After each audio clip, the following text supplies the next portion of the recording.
Hello mga kasesep, nandito tayo ngayon sa backyard farm ni Sir Archie or Step Farm. Sir Archie, bakit ka naging interesado sa crayfish farming? Kasi sir, bali napanood ko to nung nasa barko ko. Napanood ko yung video mo. Okay. Tapos parang nagkaroon ako ng interest. So pinanood ko siya lahat ng video mo. Video ko ba talaga yan? Yes sir. Wow! Video. Hindi, Okay. may mga iba pero Okay. sa'yo ako mas talagang tumutok. Tapos sir, nakita ko yung balik ng pera. Sa kagaya kong seaman, kala nila madali ang trabaho sa seaman, pero which is mahirap din talaga. Siyempre gusto ko rin makahanap ng alternative na na mapagkakakitaan. Sa ngayon, ilang months na yung unang bili mo ng kriling sa amin, sir? Bali sa inyo is February, March, April, May. 3 buwan na sir. Magtatatlong buwan na, no? Magtatatlong buwan. Tapos, 3 buwan. hindi agad krilings yun. Di ba bumili ka Bumili na? ako ng taguro. Okay. Tapos, bali 3 pares, taguro na breeder. Taguro line na crayfish Taguro po. Hindi po, Australian Red Claw crayfish din yun. Pero, yun nga yung tinatawag namin taguro line kasi mabilis silang lumaki and malaman sila. Pero may nauna ka bang crayfish? Meron sir, actually, meron akong isang crayfish na nabilhan pero Oo. sa bandang di ko Okay lang yan, sabihin. okay lang. Tapos yun, bali mas nauna siya sa inyo ng 4 months. Tapos 6 months na siya nung binigay sa akin. Kaya lang kitang-kita ko sir talaga yung pagkakaiba nila. Sobrang laki ng diferensya. Mamaya pakita natin. Nung unang bili ko doon sir, parang ganda-ganda ko, ang ganda, ang laki. Okay. Pero nung nakita ko po yung taguro nyo, parang nawala ng lumiit yung una kong nabili. Okay. Kaya yun sir, sa inyo talaga ako nakita ko magaganda yung quality ng inyo. Okay. Sir, sa ngayon, ilan na ang tanks mo? Bali, meron akong 3 layer, tapos isang 7 by 1 feet na Okay. trapand. Tapos 6 na 4 by 8 by 1 feet na trapand. Saka isang 7 by 3 feet na trapand. Nakita ko, dumadami na nga.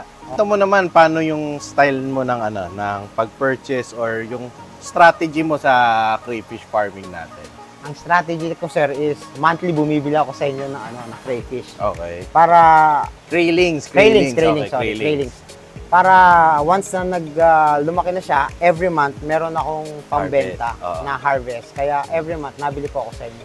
Guys, yung nga pala, yung nasa farm ni Sir, pure taguro lines yung nandito. So within 2 months, magbebenta na siya ng mga trio ng taguro line crayfish natin.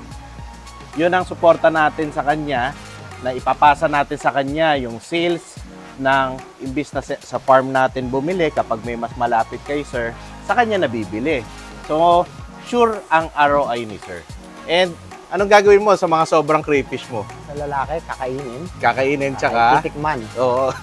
Titikman ko rin muna para maalaman natin yung lasa. O kaya pwede mo rin ibenta sa amin yun. Oo. Yun nga, pwede rin binibili ni Sir, Oo. yung lalaki. Kaya talagang wala tayong talo. Oh, kasi yun talaga yung ang goal namin sa Seset Farm. Ang customers namin, basta close in ties kami, ang relationship ay okay, ang goal namin, pakitain din talaga namin para itong industriya na sinisimulan pa lang natin ay magtuloy-tuloy talaga. Sir, kamusta naman ang pagbibreed mo? Bali sa 6 na female ko, 5 po yung buntis ngayon. 5, okay. Napakaganda na nun. Oo nga sir. So baka hindi ka na bumili ng krayling susunod. Bibili pa rin sir. Bibili pa rin. Titingnan pa natin kung marami pa akong bakante. Kasi ang goal ni Sir, kahit backyard lang to, punuin ng puro 3x3 tanks. So every month, parang nadadagdagan siya ng isang set or 2 set ng trapal. Mamaya papakita natin kung gano'n nakalalaki yung mga 2 months old craylings ni Sir. So Sir, ano yung mga nandito natin? Bali, ito sir yung unang batch na binili ko sa inyo na craylings. Oo. Mga 2 months mahigit na siya sir. Okay. So ilan ang nilalagay mo kada ganito? Bali, tigwa 100 lang sir ang nilalagay ko. Kasi hindi ka nakapag-sizing masyado. Oo. Kasi nga si Sir, wala naman siya lagi sa Pilipinas.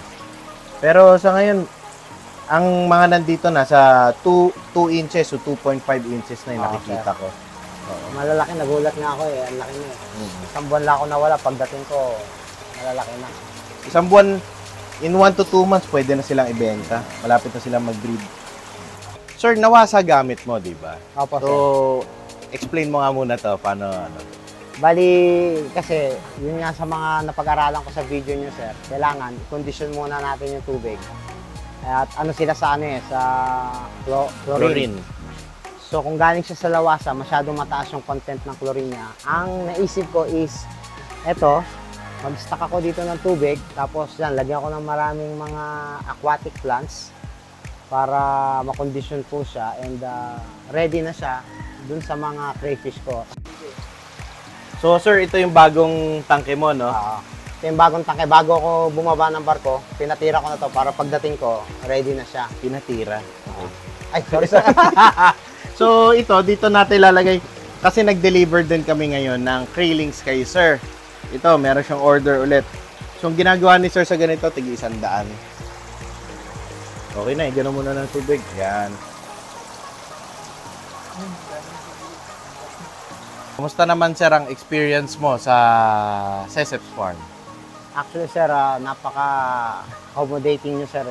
Pag may tanong ako, minsan kahit alas 11 ng gabi, alas 12, nasa barko ako, magkaiba tayo ng oras, sumasagot ka pa rin. Tapos sasabihin mo na lang sa akin, sir, tulog na tayo. Kasi kahit nga nasa barko ko, parang yung isip ko, masaya ako Parang ang saya sa feeling yung malaman mo may buried ka, tapos talagang nag-o-okay yung mga crayfish ko. And magaganda kasi yung quality niyo, sir. Ako kasi yung tao na, di bali ng mahal, expensive, pero kung ang quality ang tinitignan ko Tama. yun talaga ang the best sa akin. Yung, Ano naman, sir, masasabi mo sa mga makakapanood nito na after 2 months, mag-out ka na? Anong gusto mo sabihin sa kanila? sa mga makakapanood po is, yung mga gustong mag-try nito, tapos malapit lang sa akin, pwede kayong magtanong, kahit na magtanong din kayo kasi kung ano ginagawa ni sir, ganun din ginagawa ko. Yung kailangan di tayo yung masagot natin yung mga tanong and tuturuan ko rin po kayo kung paano yung ginawa ko rito, pero hindi naman din ako ganun ka-expert kaya nagtatanong din ako kay sir. Pero malayo na. Magaling ka na mag-alaga, sir. Tingin ko, after 2 months, makakaramdam ka na ng ROI. Saka Sana pwede nga, kong sir. i-promise yun. Di ba? Sana nga sir. Sana. Okay na. Salamat, sir. Thank you sir. Thank you so much See you sa next pagpunta time, rito. sir. See you next time. Oo. Okay. Sige mga sesep, yun lang. Pupunta ulit tayo sa iba nating customers na bumili ng krilling sa atin. Papakita rin natin yung progress nila.